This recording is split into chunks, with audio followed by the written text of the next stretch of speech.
തൃശ്ശൂര് ചോദിച്ചിട്ട് കൊടുത്തിട്ടില്ല. നമ്മളോടാണ് ഇന്ത്യ ചോദിക്കുന്നത്. നമ്മൾ കൊടുക്കുവോ? കൊടുക്കൂല. ലോക്സഭാ തെരഞ്ഞെടുപ്പ് ഫലം പൂർണ്ണമായും പുറത്തു വന്നു വീണു. BJP കേരളത്തിൽ ചരിത്രം സൃഷ്ടിച്ചിരിക്കുകയാണ്. ചരിത്രത്തിൽ ആദ്യമായി BJPക്ക് കേരളത്തിൽ നിന്നും ഒരു ലോക്സഭാംഗത്തെ ലഭിച്ചിരിക്കുന്നു. BJPയുടെ സുരേഷ് ഗോപി തൃശൂർ മണ്ഡലം 70,000-ലേറെ വോട്ടുകളുടെ ഭൂരിപക്ഷത്തിന് പിടിച്ചെടുത്തിരിക്കുന്നു. BJPയുടെയും സുരേഷ് ഗോപിയുടെയും ഈ വിജയം ആഘോഷമാക്കുന്ന കേരളത്തിലെ സംഘപരിവാർ പ്രവർത്തകർ ഒരു മലയാള സിനിമാ നടിയെ വലിയ സൈബർ ആക്രമണത്തിന് വിധേയമാക്കിക്കൊണ്ടിരിക്കുകയാണ്. ആ മലയാള നടി മറ്റാരുമല്ല, നമുക്കെല്ലാം പരിചിതയായ നിമിഷ സജയനാണ്. നിമിഷ സജയനെ വലിയ സൈബർ ആക്രമണത്തിനാണ് സംഘപരിവാർ പ്രവർത്തകർ വിധേയമാക്കിക്കൊണ്ടിരിക്കുന്നത്. അവരുടെ സമൂഹ മാധ്യമ അക്കൗണ്ടുകളിൽ, അതായത് ഫേസ്ബുക്ക്, ഇൻസ്റ്റാഗ്രാം അക്കൗണ്ടുകളുടെ കമന്റ് ബോക്സിൽ നിറയുന്നത് അശ്ലീലവും സ്ത്രീ വിരുദ്ധതയും നിറഞ്ഞ കമന്റുകളാണ്. കേരളത്തിലെ മാധ്യമങ്ങൾ പോലും ഈ സൈബർ ആക്രമണത്തിനോട് ഒരു നിശബ്ദത പുലർത്തുന്നത് നമുക്ക് കാണാൻ സാധിക്കും. ഇതിനെല്ലാം കാരണം 4 വർഷം മുമ്പ് ഒരു പൗരത്വ ഭേദഗതി വിരുദ്ധ റാലിയിൽ നിമിഷ സജയൻ നടത്തിയ ചില പ്രതികരണങ്ങളാണ്. നിമിഷ സജയൻ അന്ന് സുരേഷ് ഗോപിയുടെ "ഞാൻ തൃശ്ശൂർ എടുക്കും" എന്ന പ്രസിദ്ധമായ വാചകത്തെ പരിഹസിച്ചുകൊണ്ട് ചിലത് പറഞ്ഞിരുന്നു. അത് ഇങ്ങനെയാണ്: തൃശ്ശൂര് ചോദിച്ചിട്ട് കൊടുത്തിട്ടില്ല.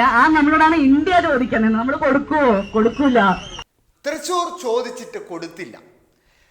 നമ്മളോടാണ് ഇന്ത്യ ചോദിക്കുന്നത്. നമ്മൾ കൊടുക്കുമോ? കൊടുക്കൂല.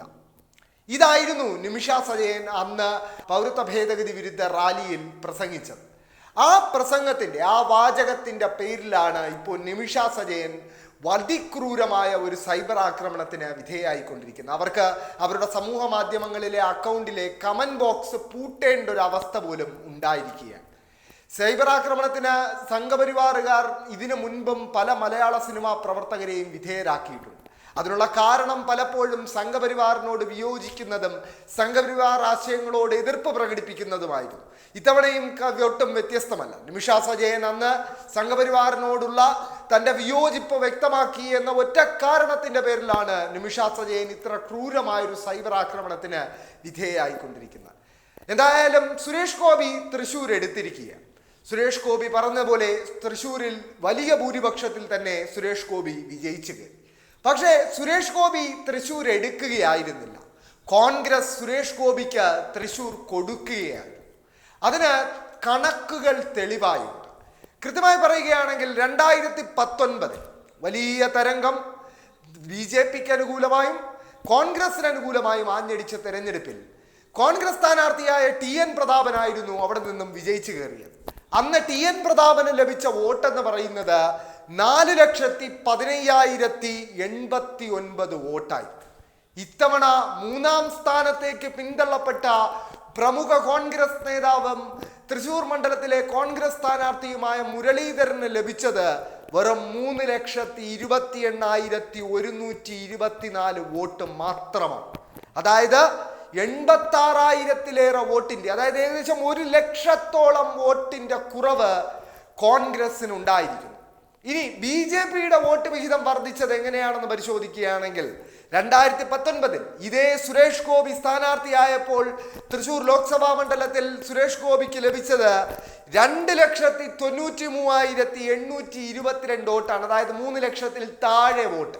ഇത്തവണ സുരേഷ് ഗോപിക്ക് ലഭിച്ചതാകട്ടെ 4,12,338 വോട്ടും, അതായത് 1,00,000-ലേറെ വോട്ടിന്റെ വർധനം.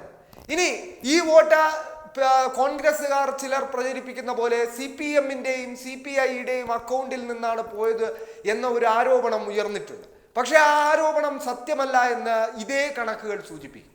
2019 CPI സ്ഥാനാർത്ഥിയായിരുന്ന രാജാജി മാത്യു തോമസിന് ലഭിച്ചത് 3,21,456 വോട്ടാണെങ്കിൽ ഇത്തവണ VS സുനിൽകുമാർ ആ വോട്ട് നില കുറച്ചുകൂടി വർദ്ധിപ്പിച്ച് 3,37,652 വോട്ട് സ്വന്തം പെട്ടിയിലാക്കി. അതായത് 16,000-ലേറെ വോട്ടിന്റെ വർധനം.